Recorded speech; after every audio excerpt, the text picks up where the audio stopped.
La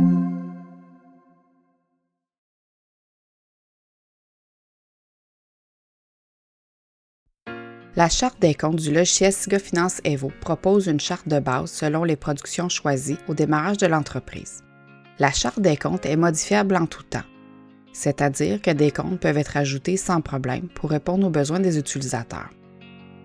Il existe deux façons d'accéder à la création d'un nouveau compte de Grand Livre. La première façon, plan comptable, compte, assistant ajout compte. La deuxième façon, comptabilité, saisie des écritures, assistant.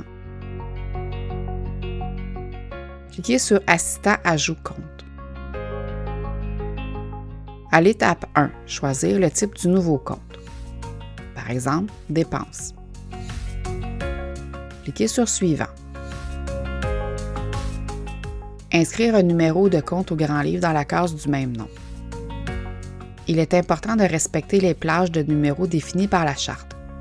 Un compte de dépenses sera obligatoirement entre les comptes 70 000 et 79 899. Le choix du numéro de compte au Grand Livre doit être unique, c'est-à-dire qu'il ne doit pas être utilisé pour un autre compte dans la charte.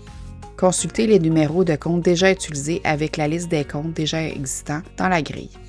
Préconisez un choix de numéro de compte au Grand Livre de même nature à celui qui doit être rajouté. Par exemple, si je veux créer un compte d'achat d'avoine, je choisirai un compte au Grand Livre tout près d'achat de maïs et d'achat de soya, et non un compte entre téléphone et électricité. Dans la case « Non », inscrire le nom complet du nouveau compte à créer. Ensuite, un compte de référence doit être associé. Les comptes de référence constituent une charte de compte commune à tous les utilisateurs de SIGA Evo. Ils permettent les analyses comparatives entre plusieurs entreprises dans les mêmes rapports. Sélectionnez un compte de référence qui se rapproche le plus du nouveau compte. Exemple, le compte achat d'avoine aura comme compte de référence achat de céréales, paille, fourrage. Sélectionnez maintenant une ligne aux états financiers.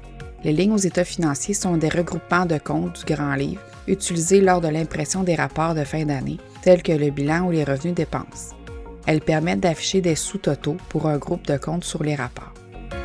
Sélectionnez parmi les choix offerts ou cliquez sur « Ajouter une LELF ». Cliquez sur « Suivant ».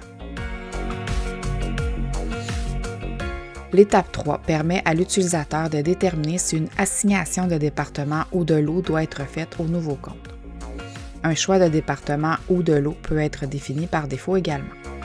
Cliquez sur « Suivant ». L'étape 4 permet l'utilisation des quantités pour les unités. L'ajout d'une unité pourra servir lors de la comptabilisation des quantités dans les rapports en plus des montants pour ce compte. Par exemple, pour le nouveau compte achat d'avoine, sélectionnez tonnes métriques ou kilogrammes. Un maximum de 4 unités peuvent être choisies pour chaque compte. Cliquez sur « Suivant ». Cliquez sur « Procéder », ensuite sur « Fermer » pour terminer l'assistant d'ajout d'un compte. Le compte au Grand Livre est maintenant prêt à être utilisé.